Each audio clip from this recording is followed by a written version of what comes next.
Day started and plan your week. Here's Chesley. All right, thanks a lot. We're looking at fair skies on the radar right now. Clouds that were overhead last night faded away, folks. That means once the sun begins to rise, we'll see plenty of it. We'll have mostly sunny skies for the first half of the day. I think once we get into the afternoon, we'll get those cumulus clouds beginning to bubble up on us a little bit there. But you're not going to see a whole lot in the way of rain. We're just not going to have it today. Yeah, 20% chance or less is what we're anticipating. Temperatures are on the muggy side this morning. Got the 70s out there. Warm spot would be Edenton at 77 degrees, close to 80. It's the low 70s just about everywhere else except for Carrollton. You're at 69, as well as Blairsville. Those are your cool spots for this morning. This afternoon, we're going to see those temperatures rise into the 90s.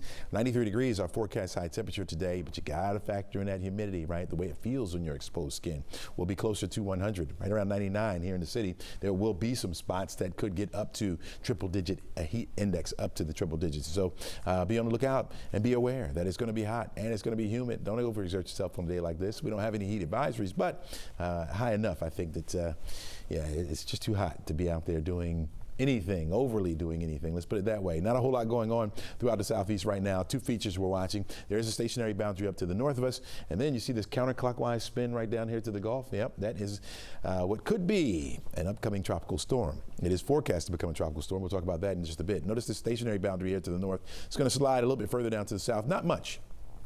Not going to make it through our area. We'll dissipate before that happens, but that will be the trigger for a lot of the storms for this afternoon. So if you're looking here over into the mid-Atlantic, that's where we're going to find your severe weather. It's a level 2 threat, or what we call a slight risk for severe weather over into North Carolina. We have the general threat here, which means we're not going to see much. General threat for an isolated shower or thunderstorm, but it's only a 20% chance or less. A lot of us won't see it. If you happen to get one, consider your lawn fortunate, right? Tomorrow, the same.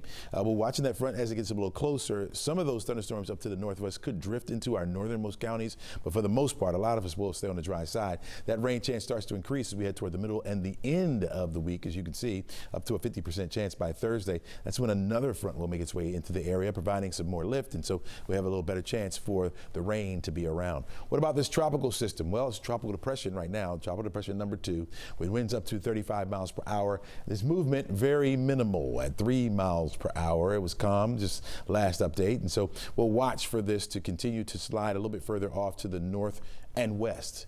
And so that means it's not moving in our direction at all as it slides up to the north. Here is the latest track from the Hurricane Center. It shows it making its way northwestward, could run past New Orleans as a tropical storm. At that point, at the point that it becomes a tropical storm, will be named Bertha.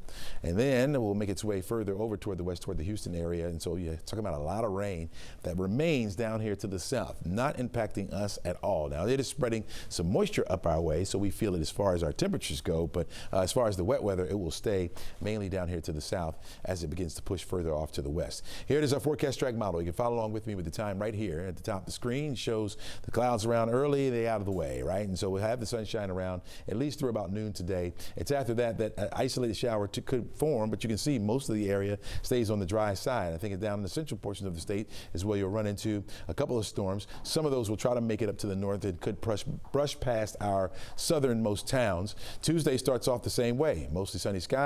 By the afternoon, we get these cumulus clouds forming in. I'm still going to give it a 20% chance or less for an isolated shower or two. And then by Wednesday, here comes another front that's going to make its way into the area. So we'll see an increase in clouds, and we'll see an increase in the chance for some scattered showers to begin to form over us. That's the leading edge of that front right there. So it will roll right on into the area, right on into Thursday as well as it begins to stall. So we have a 50% chance for that rain to be around, and we'll hold on to that as we head through the upcoming